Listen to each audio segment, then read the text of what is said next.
Bar council की ज़रूरत क्यों पड़ी? देश आज़ाद हुआ कि समय समय पर कानूनों में कोई परिवर्तन आवश्यक हो। कोई अधिवक्ता जीत रहा है, इसमें पावर शिफ्ट होता है एक तरफ से दूसरे तरफ, या एक्चुअल में भी चेंज आते हैं? बहुत से मुकदमे पेंडिंग है हर स्तर पर, उसमें भी हम समय समय पर अपनी आवाज़ उठाते हैं कि साहब न्यायपालिका को गति दी जाए। अधिवक्ताओं की सुविधा आज तक नहीं है। युवा अधिवक्ता हैं, उनके लिए आपकी क्या योजनाएं होंगी? चिकित्सा सुविधा पूरे देश में लागू हो, और उत्तर प्रदेश देखिए, हर चीज़ में उत्तर प्रदेश की अग्रणी भूमिका होती है, यहीं से आवाज़ उठती है तभी कोई कानून बनता है। जैसे सभी इलेक्शंस में कास्ट फैक्टर, मनी और पावर बहुत बड़ा रोल प्ले करता है, बार काउंसिल इलेक्शन में भी ऐसा कुछ होता है?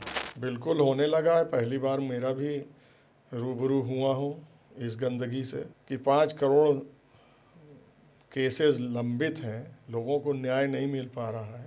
एक मेरा पर्सनल मुकदमा था, 42 साल में अब जा कर के निर्णय हुआ।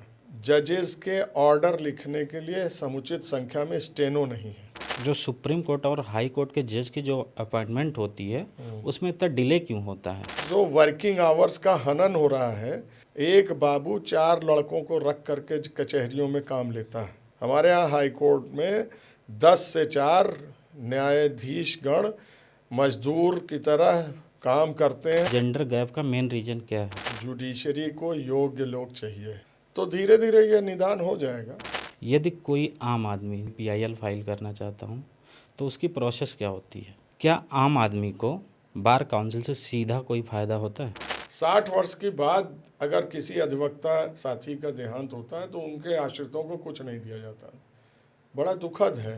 देश आज़ाद हुए 77 साल हो गए, मुख्यमंत्री जी ने कई हमारी मांगे मानी। लखनऊ के भी अधिवक्ताओं को जो प्रारंभिक आते हैं, उनको रहने की जहां तक हो सके समस्या हम दूर करा सकें। हेलो दोस्तों, आई एम अर्जित राव। Welcome to TPRS। आज के हमारे गेस्ट हैं उत्तर प्रदेश बार काउंसिल और Allahabad high court bar council के एक्स चेयरमैन अमरिंदर नाथ जी, जिनसे आज हम लोग ज्यूडिशरी रिफॉर्म, ज्यूडिशरी में जेंडर गैप और बार काउंसिल के बारे में बात करेंगे। तो आइए स्टार्ट करते हैं। सर, बार काउंसिल की ज़रूरत क्यों पड़ी? ये एक बड़ा नोबल प्रोफेशन माना जाता है। जब भारत आज़ाद नहीं था, तब के जो कानून थे अधिवक्ताओं के रेगुलेट करने वाले, उसमें हाई कोर्ट या जनपद न्यायाधीश अधिवक्ता के, प्लीडर के या अटॉर्नी के रूप में लोगों का पंजीकरण करते थे। लेकिन देश आज़ाद हुआ, और चूँकि ये नोबल प्रोफेशन है जी, तो भारत की संसद ने, विद्वानों ने ये विचार किया कि अधिवक्ताओं के स्वयं का अधिनियम होना चाहिए और उनकी अपनी बॉडी होनी चाहिए, उनके द्वारा सृजित बॉडी होनी चाहिए। इस परिकल्पना पे अधिवक्ता अधिनियम, एडवोकेट्स एक्ट आया, पार्लियामेंट ने पास किया 1961 में। जी, और उसमें कुछ उद्देश्य हैं सेक्शन 15 में एडवोकेट्स एक्ट में कि क्या क्या बार काउंसिल की भूमिका है। पहली भूमिका है कि अधिवक्ता के रूप में किसी भी लॉ ग्रेजुएट को पंजीकृत करना। दूसरा है, यदि किसी अधिवक्ता के विरुद्ध कोई शिकायत होती है तो उस शिकायत का निस्तारण करना। तीसरा है, जो भी बहुत महत्व रखता है, कि समय समय पर कानूनों में कोई परिवर्तन आवश्यक हो तो केंद्र और राज्य सरकारों को सुझाव देना जी, रिफॉर्म्स के लिए, लीगल रिफॉर्म्स के लिए। चौथा है कि अधिवक्ताओं के लिए वेलफेयर स्कीम्स लागू किए जाने के प्राविधान बनाना, उनको लागू करना। जी। ये प्रमुख दायित्व है अधिवक्ता अधिनियम के अंतर्गत बार काउंसिल का, जिसके माध्यम से यह अधिवक्ता का व्यवसाय, ये जो नोबल प्रोफेशन है, वो रेगुलेट होता है, संचालित होता है। जी जी। सर, इसमें पॉलिटिक्स कैसे आ गया बार काउंसिल में? पॉलिटिक्स तो हर जगह होती है,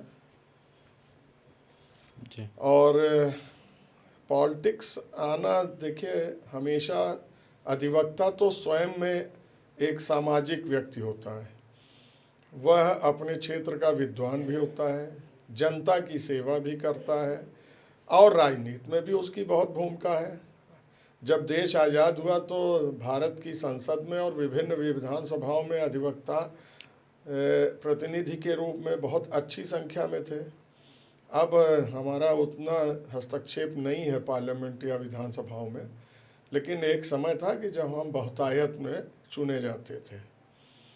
तो पॉलिटिक्स में होना या पॉलिटिक्स का आना वकील के लिए कोई नई बात नहीं है, ना बुरी बात है, बल्कि ज़्यादा से ज़्यादा अधिवक्ताओं को पॉलिटिक्स में, पॉलिटिक्स मतलब क्या है, जिस तरह का आज असामाजिक तत्वों का वातावरण हर जगह हो गया है, हर क्षेत्र में गिरावट है, वो उसका थोड़ा बहुत प्रभाव अधिवक्ता व्यवसाय पे भी है। अगर उसको हम इग्नोर कर दें तो पॉलिटिकल इंटरेस्ट तो लेना ही चाहिए लोगों को। बार काउंसिल इलेक्शन से ग्राउंड लेवल पे एक्चुअल चेंज आता है या फिर पावर शिफ्ट होता है? नहीं, देखिए, पावर एज सच तो कोई पॉलिटिकल इंस्टीट्यूशन नहीं है, ये जी। प्योरली लॉयर्स का इंस्टीट्यूशन है, विशुद्ध रूप से लॉयर्स के संदर्भ में ही जो भी काम होते हैं वहाँ पे निर्णय लिए जाते हैं,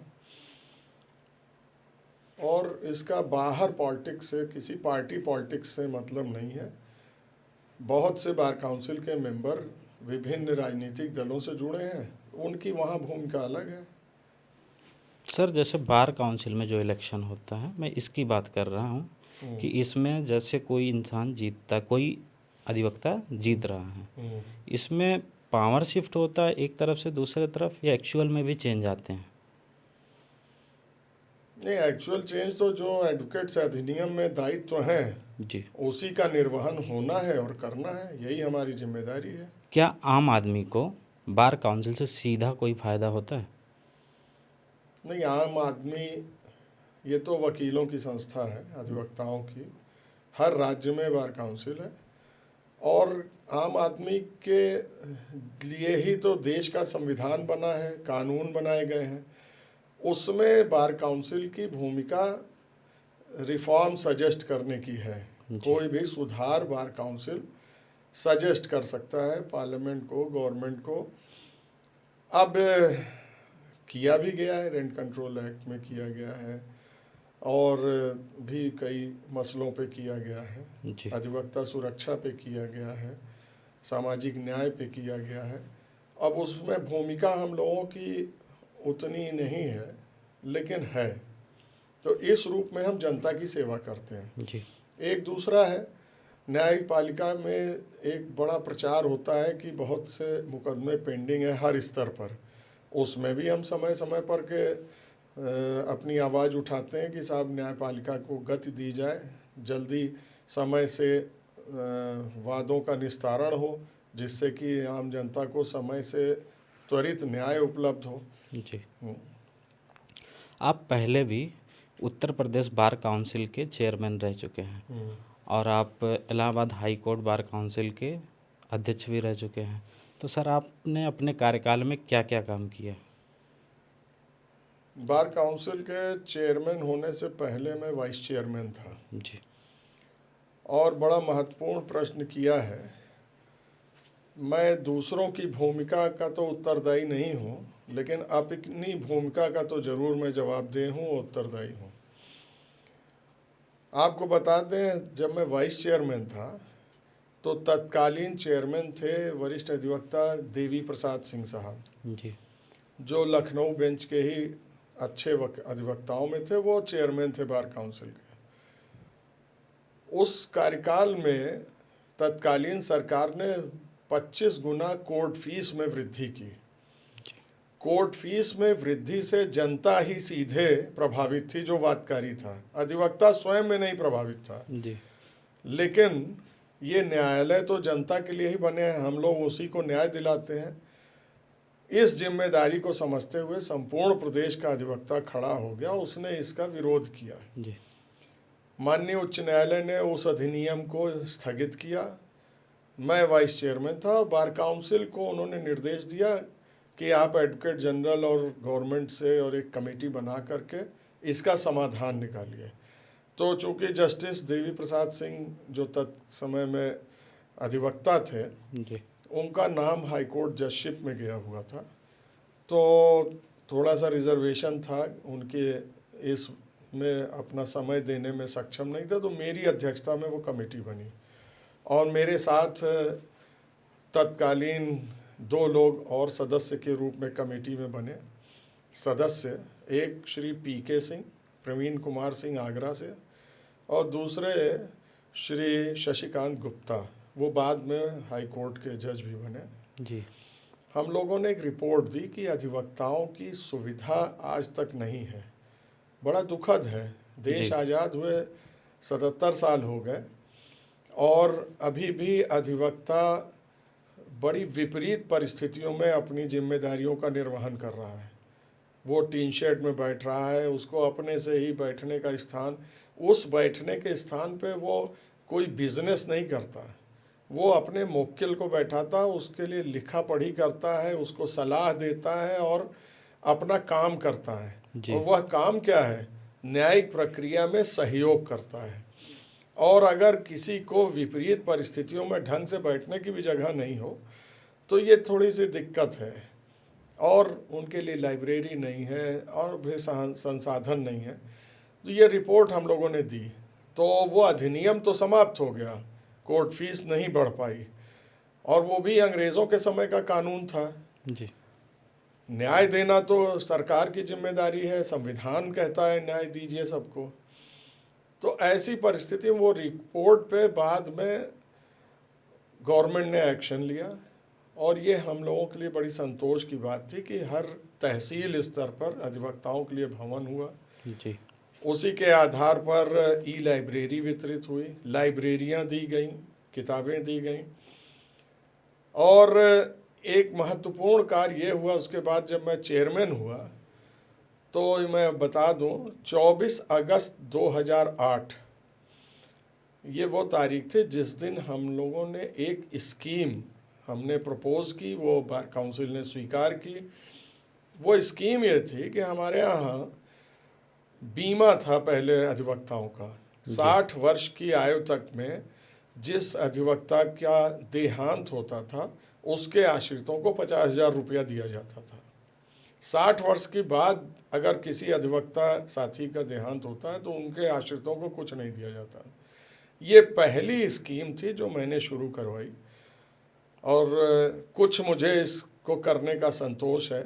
जी और उस स्कीम में 60 वर्ष के बाद फिर प्राविधान हुआ 50,000 दिया जाएगा उनके आश्रितों का। अब जब मैं इलाहाबाद हाई कोर्ट बार का अध्यक्ष बना, इस बीच में फिर वो राशि 50,000 को 5 लाख गवर्नमेंट ने कर दिया। उसी अनुपात में बार काउंसिल ने वो राशि बढ़ा दी जो 60 साल के बाद वाली थी। जी 2020 में मैं इलाहाबाद हाई कोर्ट बार का प्रेसिडेंट इलेक्ट हुआ, और देखिए समस्याएं समय के अनुसार बढ़ती हैं और फिर उसका लोग निदान करते हैं, जी जिसकी कि मुझे जिम्मेदारी है और हम सबकी जिम्मेदारी है बार काउंसिल मेंबर के रूप में। माननीय योगी जी मुख्यमंत्री थे, अभी भी हैं। उनको हम लोगों ने आमंत्रित किया, 16 दिसंबर सन 2020 को वो प्रयागराज आए।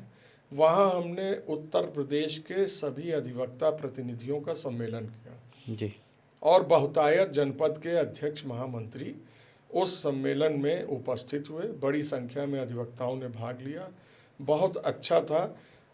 जबकि वो कोरोना काल चल रहा था, बड़ी विपरीत परिस्थितियां थीं, जी लेकिन अधिवक्ता जोर शोर से शामिल हुए। मुख्यमंत्री जी ने कई हमारी मांगें मानी।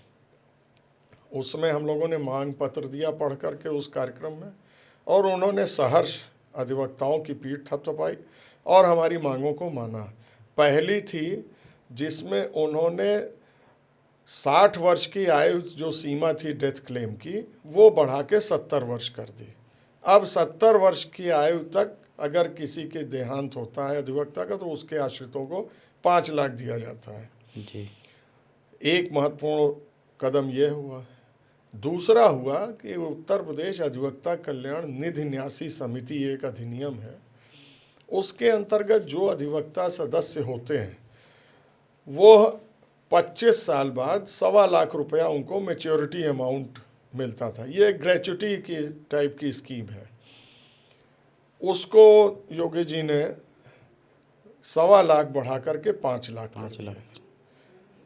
तो तीसरा स्टेप ये हुआ कि उन्होंने नौजवान अधिवक्ताओं को, जी नवप्रवेशी इस व्यवसाय के अधिवक्ताओं को प्रतिवर्ष 5,000 रुपया सहयोग के और प्रोत्साहन के रूप में स्वीकृति दी राशि की। जी। वो मिल रहा था। इधर थोड़ा सा कुछ फंड का व्यवधान आया है, लेकिन वो है।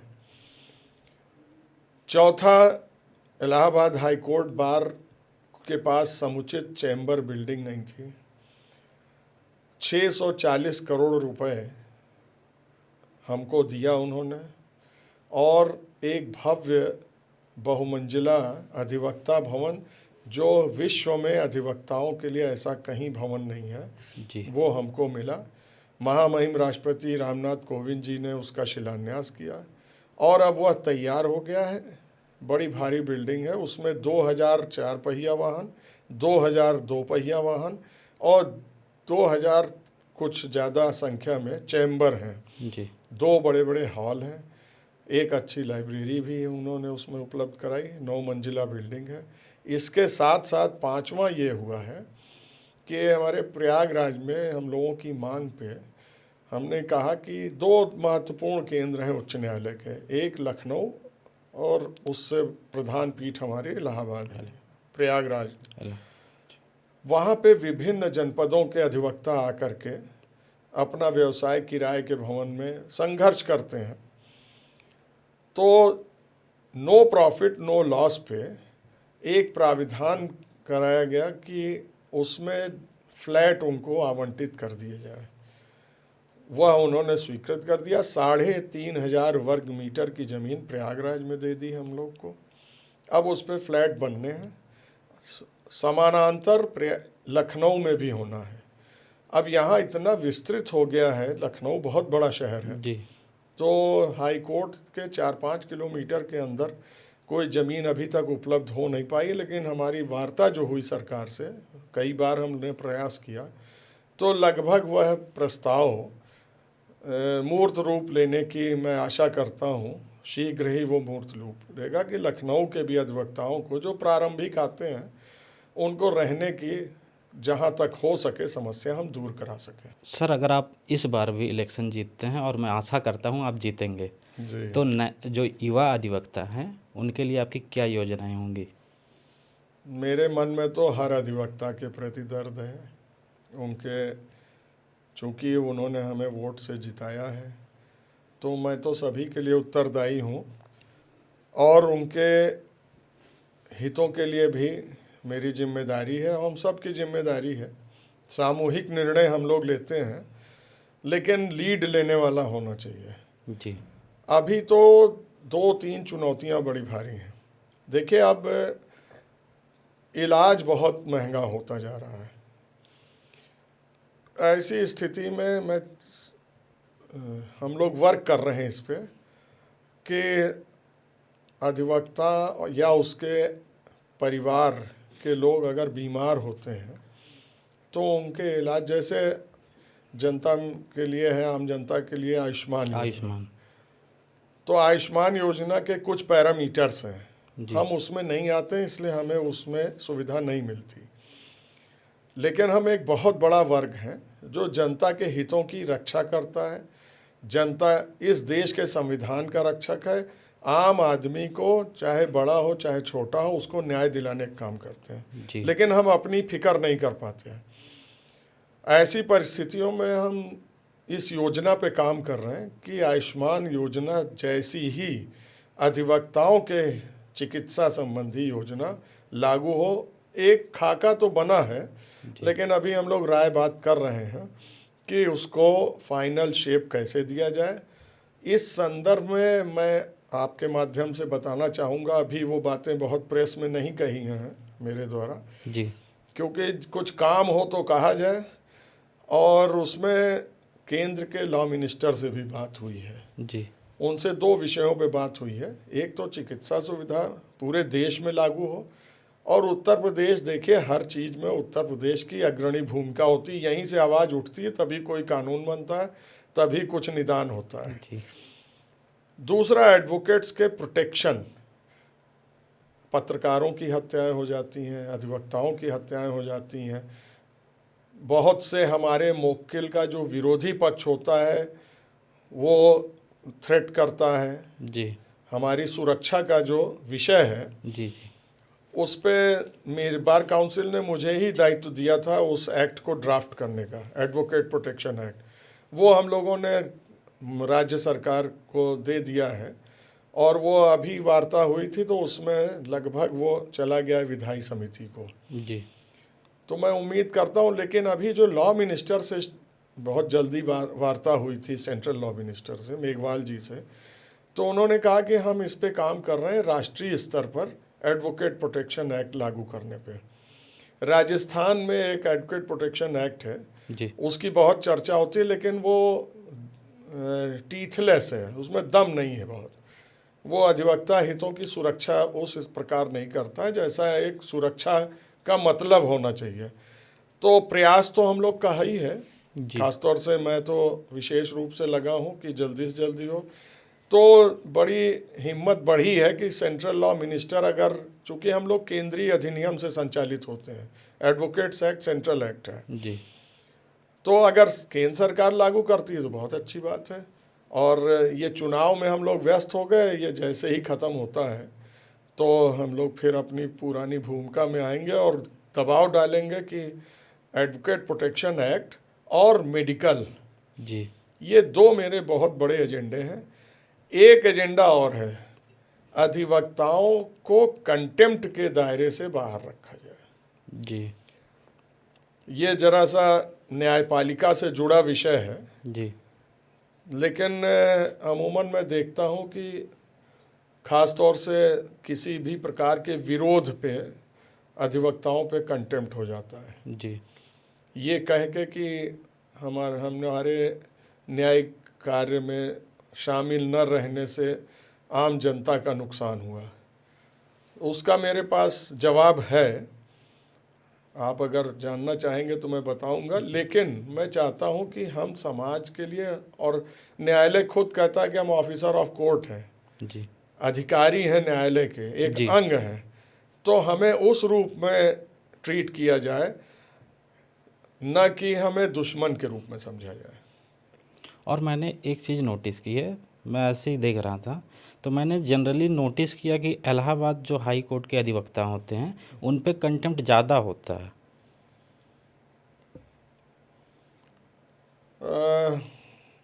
देखिए, अधिवक्ता की भूमिका बड़ी कठिन है और जज की भी भूमिका बहुत कठिन है। जी अब उसमें अगर कहीं कोई विवाद हो गया तो हमको चाहिए कि हम अनुशासित ढंग से अपनी तर्क रखें, लेकिन अगर हम कहीं विचलित होते हैं तो न्यायिक अधिकारी हमारे गार्जियन होते हैं, उनको बड़प्पन दिखाना चाहिए। और कंटेम्प्ट का हथियार बहुत गंभीर ऐसे विषयों में हो जहां सही में किसी ने सीमा लांघी हो। जी लेकिन मेरा मानना है कि अधिवक्ता कंटेम्प्ट करता नहीं नॉर्मली। कोई मामूली बात हो गई तो उसको तूल देने की आवश्यकता नहीं। जी घर की बात घर में सुलझनी चाहिए, और गार्जियन की भूमिका हमेशा यही होती है कि उसको बड़ा दिल दिखाना चाहिए। जी जैसे सभी इलेक्शंस में कास्ट फैक्टर, मनी और पावर बहुत बड़ा रोल प्ले करता है। बार काउंसिल इलेक्शन में भी ऐसा कुछ होता है? बिल्कुल होने लगा है, पहली बार मेरा भी रूबरू हुआ हूँ इस गंदगी से, लेकिन अब जो है सो है, और ये बार काउंसिल को और बार काउंसिल ऑफ इंडिया को ही दूर करना पड़ेगा।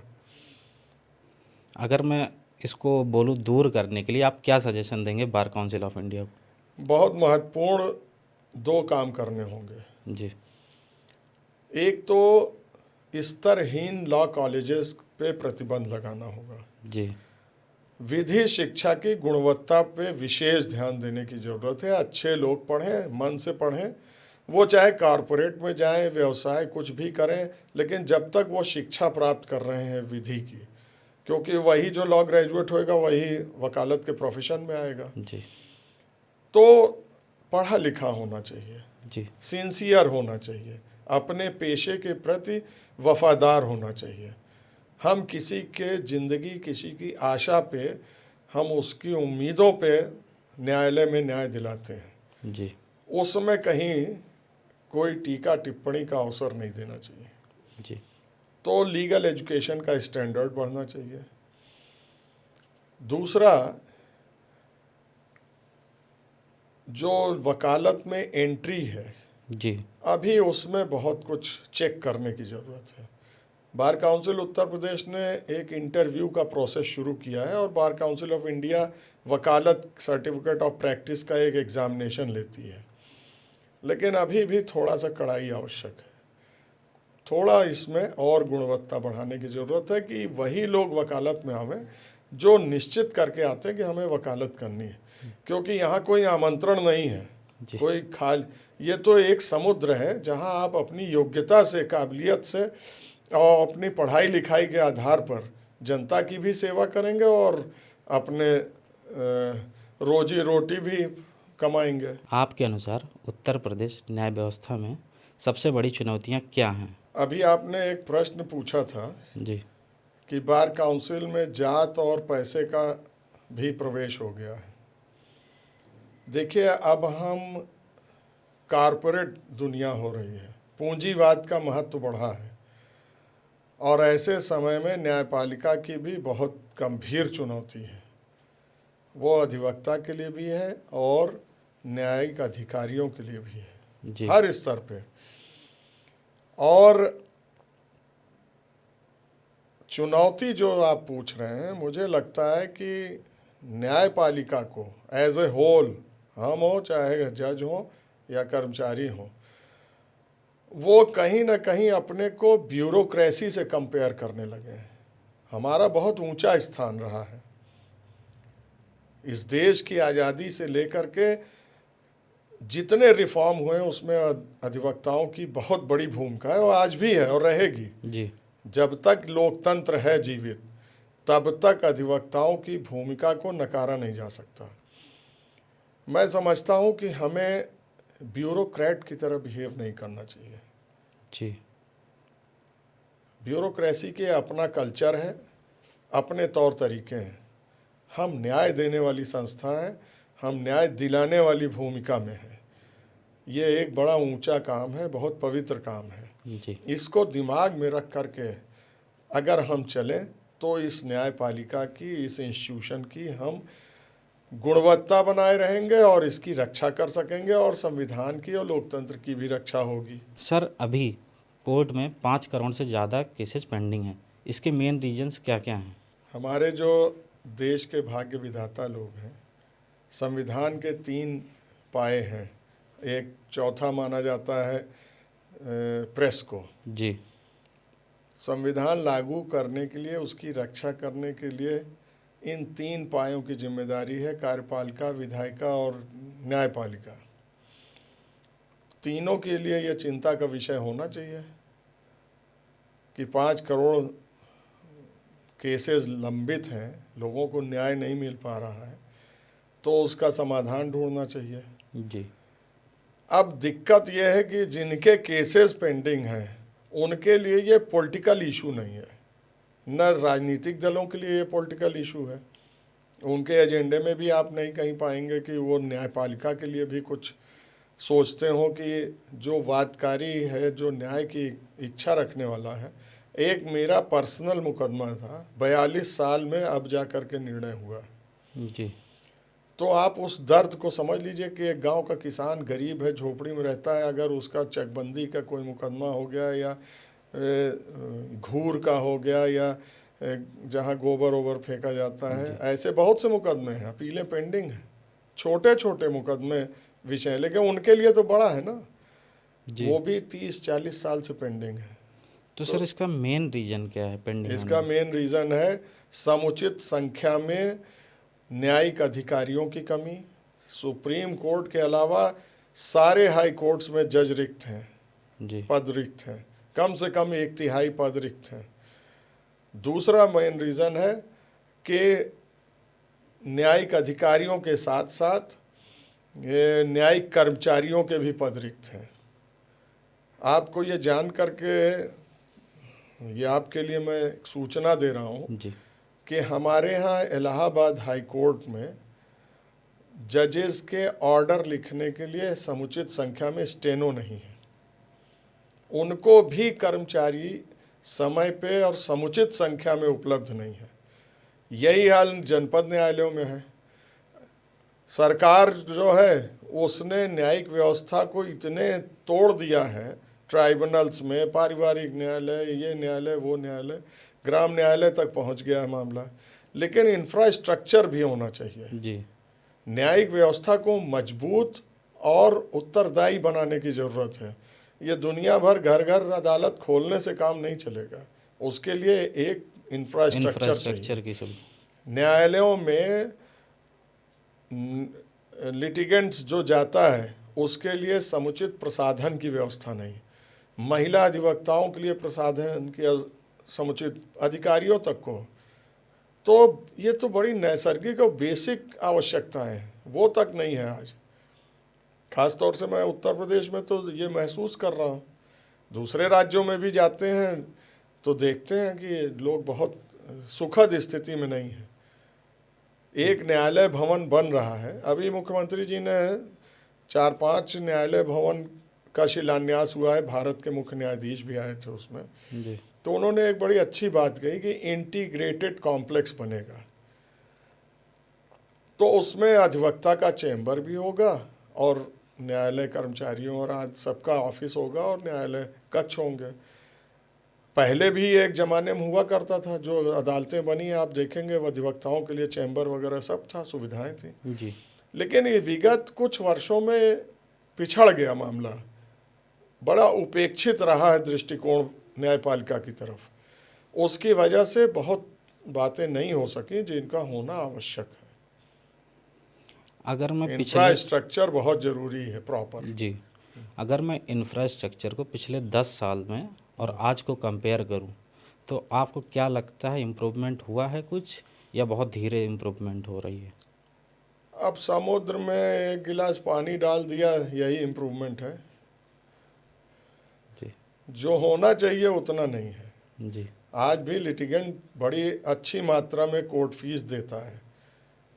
हजारों लोगों का एम्प्लॉयमेंट होता है इन न्यायालयों से, जो कर्मचारी नहीं है, बाहर के लोगों का। जी तो सरकार को और न्यायपालिका दोनों को सोचना चाहिए, मिल बैठ के इसको वार फूटिंग पे आगे बढ़ना चाहिए। और सर जो सुप्रीम कोर्ट और हाई कोर्ट के जज की जो अपॉइंटमेंट होती है उसमें इतना डिले क्यों होता है? ये सब नाम यही जाने तो के मैं कह बाद रहा भी हूँ, डिले क्यों होता है? समय से अपॉइंटमेंट नहीं। और सबको मालूम है कि कितने न्यायिक अधिकारियों के पद रिक्त होंगे, कितने हाई कोर्ट जजेस के। सालों साल से ये, हम तो जब से वकालत शुरू किया तब से ये हालत है। आप वकीलों को दोषी ठहराते हैं कि इनके हड़ताल करने से लोगों का न्यायिक समय बर्बाद होता है। यही तो एक जनरल इम्प्रेशन क्रिएट किया गया है। जी जनता समझती है कि वकील लोग हड़ताल, वकील बेचारा क्या करे, वो अपनी आवाज़ कहाँ उठावे? कोई बता दे कि उसकी समस्याओं के निदान के लिए कोई फोरम है, और अगर हड़ताल कर रहा है तो ये कंटेम्प्ट रेफर हो जाता है। जी जनपद के न्यायिक अधिकारियों या किसी के आचरण के विरुद्ध अगर कोई शिकायत होती है बार को, तो उस पर कुछ सुनवाई होनी चाहिए। जी हर आदमी जवाब दे इस लोकतंत्र में, तो स्ट्राइक हो जाती है। लेकिन उससे ज़्यादा जो वर्किंग आवर्स का हनन हो रहा है, माननीय सर्वोच्च न्यायालय ने कहा कि बाहर के लोगों को एडहॉक पे रख करके आप काम न लीजिए। जी एक बाबू 4 लड़कों को रख करके कचहरियों में काम लेता है, तब जाके वो काम करता है। ये गलत है। तो ये गलत 25 साल से चल रहा है। हाई कोर्ट जजेस की संख्या नहीं भरी जा रही है, जो भरे जाते हैं उसमें भी 10 हुए तो 5 काम कर रहे हैं, 5 की गति वैसी नहीं है। हमारे यहाँ हाई कोर्ट में 10 से 4 न्यायाधीश गण मजदूर की तरह काम करते हैं, और समझ लीजिए रेगुलर काम करता है स्टाफ। उसके बाद वो बैठ करके चैम्बर में काम करता है, जैसे वकालत में हम लोग करते हैं। उनकी तो और जिम्मेदारियां हैं। जी। तो सबका जीवन है, तो अगर एक आदमी 10 आदमी का काम कर रहा है तो ये चिंता की बात है। उससे गुणवत्ता भी प्रभावित होती है और आदमी को डिले होता है जस्टिस में। तो इन सब बातों पे गौर करने की आवश्यकता है। जैसे सर कॉलेजियम सिस्टम से नाम चला जाता है, लेकिन गवर्नमेंट की साइड से उसका अपॉइंटमेंट क्यों नहीं होता है? गवर्नमेंट को ही सिर्फ अपॉइंटमेंट नहीं करना है, हाई कोर्ट नाम भेजता है, जी। वो सुप्रीम कोर्ट कंसीडर करता है, फिर सुप्रीम कोर्ट उसको रेकमेंड करता है, जी। तब गवर्नमेंट आगे उसको संस्तुत करती है राष्ट्रपति को जी। नियुक्ति के लिए। जी। अंतिम आदेश राष्ट्रपति का होता है। जी। राष्ट्रपति मतलब शासन का, शासन की ही एड एंड एडवाइस पे राष्ट्रपति काम करता है। अब ये पूरा सिस्टम एक होकर के तो तय करता नहीं, अलग अलग स्टेज पे सबको निर्णय लेना है, और कोई टाइम बाउंड है नहीं। इससे किसी भी गवर्नमेंट पे या किसी भी कॉलेजियम पे कोई प्रभाव नहीं पड़ता है। तो चूंकि व्यक्तियों को ये निर्णय लेना है, कोई उसका निश्चित मापदंड नहीं है, जी। इसलिए देरी होती है। सरकार की एजेंसियां हैं, आईबी है, विजिलेंस है, अब उनकी टिप्पणी अगर दरकिनार करके कोई संस्तुति की जाती है तो ये एक कन्फ्लिक्ट पैदा करती है नियुक्तियों में। जी। अगर टाइम बाउंड कुछ टाइम पीरियड हो जाए कि इतना टाइम के अंदर इनकी नियुक्त की जाए, तो ये जो रिक्त स्थान है उसको भरे जा सकते हैं। देखिए, संविधान में बहुत सी चीज़ें उच्च संस्थाओं को उनकी नैतिक मूल्यांकन पे और उनके नैतिक निर्देशों पे छोड़ दिया गया है। हर जगह टाइम बाउंड नहीं हो सकता, लेकिन इतना सबको मालूम है कि कब कौन रिक्त और कितने पद रिक्त हो रहे हैं। जी। तो वो सक्रियता होनी चाहिए न्यायपालिका में और गवर्नमेंट में। जी। चूँकि मैंने आपसे जैसा कहा कि उससे वोट प्रभावित नहीं होता, उससे किसी की जिम्मेदारी नहीं तय होती, कोई फेल्योर नहीं माना जाता, जनता की उतनी रुचि नहीं है कि जल्दी न्याय हो, इसलिए कोई ध्यान भी नहीं देता। तो जागरूकता जनता में भी होनी चाहिए। और ये देखिए, इसमें अधिवक्ताओं की बड़ी भूमिका है। उनको भी जिस स्तर पे जागरूक है उससे कई गुना स्तर पे जागरूक होने की आवश्यकता है। सर जुडिशरी में इतना जेंडर गैप का मेन रीज़न क्या है? देखिए, जुडिशरी को योग्य लोग चाहिए। जी। ये पॉलिटिकल नारे हैं, जेंडर गैप है, उनको रिप्रेजेंटेशन नहीं मिला। हाँ, कुछ ऐसे फील्ड हैं जहाँ योग्यता से आप कॉम्प्रोमाइज़ नहीं कर सकते, लेकिन अब वो समस्या जो जेंडर गैप की जहाँ तक है, अब शिक्षा का विस्तार हुआ है, सामाजिक रूप से लोग जागरूक हुए हैं। जी। उस जागरूकता में महिलाएं भी बहुत आगे आ रही हैं, और वकालत में तो बहुत अच्छी संख्या में आ रही हैं। तो धीरे धीरे ये निदान हो जाएगा। जी। मूल उद्देश्य ये होना चाहिए कि चाहे वो महिला हो या पुरुष, जी। अच्छे और योग्य लोगों की नियुक्ति हो। यदि कोई आम आदमी जैसे मैं कोई पीआईएल फाइल करना चाहता हूँ, तो उसकी प्रोसेस क्या होती है? पीआईएल फाइल करना आम आदमी या विशेष आदमी से मतलब नहीं है। आप समाज के प्रति अगर जागरूक हैं जी। और कोई ऐसा गलत हो रहा है जी। जिससे जनता प्रभावित हो रही हो, जी। या न्याय का हनन हो रहा हो सार्वजनिक रूप से, वहाँ कोई भी व्यक्ति आवाज़ उठा सकता है न्यायालय के समक्ष। सर प्रोसेस क्या होता है? प्रोसेस होता है, रिट होती है पीआईएल। वैसे सीपीसी में प्राविधान है कि जनहित याचिका नीचे के भी न्यायालय में हो सकता है, अवर न्यायालय में भी, तो कोई भी व्यक्ति दाखिल कर सकता है। जो पीआईएल है वो एग्जीक्यूटिव की जो अकाउंटेबिलिटी है उसके बजाय एग्जीक्यूटिव को वीक करने का काम कर रही है। देखिए, आपने पूछा कारण क्या है पेंडेंसी का। जी। एग्जीक्यूटिव के बहुत से गलत आदेश ऐसे होते हैं जिसकी वजह से मुकदमों की संख्या बढ़ी है, जनता पीड़ित है और लोग प्रताड़ित हैं। तो एग्जीक्यूटिव की जो भूमिका है उसके कार्य करने की, उसका टेस्ट या उसका परीक्षण का कोई मैकेनिज्म नहीं है। अगर कोई गलत आदेश कर दिया है, जी। न्यायालय में उसे चैलेंज किया, जी। अब कई साल बाद वो आदेश निरस्त हो गया, लेकिन उस आदेश में ये तो लिखा नहीं जाता कि फला अधिकारी ने गलत आदेश दुर्भावनापूर्ण किया या विद्वेष से किया या कुछ अन्य कारणों से किया। अब ये अगर नहीं आता तो आदमी सोचता है कि ठीक है, हमारा आदेश निरस्त हुआ, हम, और ये गलत आदेश पे प्रतिबंध लगाने का कोई तंत्र नहीं डेवलप्ड है। तो इससे लोगों में ढंग से आदेश करने, न्यायोचित आदेश करने की भावना के अनुसार एग्जीक्यूटिव काम नहीं करती। कभी कभी इसका मतलब सर पीआईएल का मिसयूज भी हो सकता है? होता है, न्यायालय उसका परीक्षण करता है और खारिज करता है, कॉस्ट लगाता है ऐसे लोगों पे। सर बार काउंसिल का सबसे बड़ा फेलियर और सबसे बड़ा सक्सेस आपके हिसाब से क्या रहा है? हमारा फेलियर हो सकता है, संस्था का फेलियर नहीं होता। वो अपना काम कर रही है जी। और अधिवक्ता हितों की रक्षा करना, अधिवक्ताओं के लिए काम करना, ये उसकी जिम्मेदारी है और कर भी रही है। हम लोग 26 मेंबर हैं, जिसमें से 25 इलेक्ट होते हैं आम जनता द्वारा। इलेक्ट करने वालों की भी भूमिका है, ये उनके लिए भी एक टेस्ट होता है कि अच्छे लोगों को इलेक्ट करें। तो व्यक्ति फेल होता है, अदरवाइज संस्था तो अपने स्थान पे मजबूती से खड़ी है। जी। जुडिशरी में कोई एक ऐसा रिफॉर्म जो आप चाहते हो ये तुरंत इम्प्लीमेंट होना चाहिए, वो कौन सा है? देखिए, हम अभी बीएनएसएस और भारतीय साक्ष्य अधिनियम 3 कानून बदले गए और उसके पीछे एक तो देश की वर्तमान परिस्थितियों, अब हम टेक्नोलॉजी में आगे बढ़ रहे हैं, सब दुनिया भर की बातें हो रही नई नई, उसको ध्यान रखते हुए, और ये कॉलोनियल कानून थे, जी। अंग्रेज़ों के समय के कानून थे, उन्होंने अपने ढंग से बनाए थे। उसको समाप्त करने के लिए गवर्नमेंट ने 3 नए रूप दिया कानून को: भारतीय न्याय संहिता, भारतीय नागरिक सुरक्षा संहिता और भारतीय साक्ष्य अधिनियम। जी।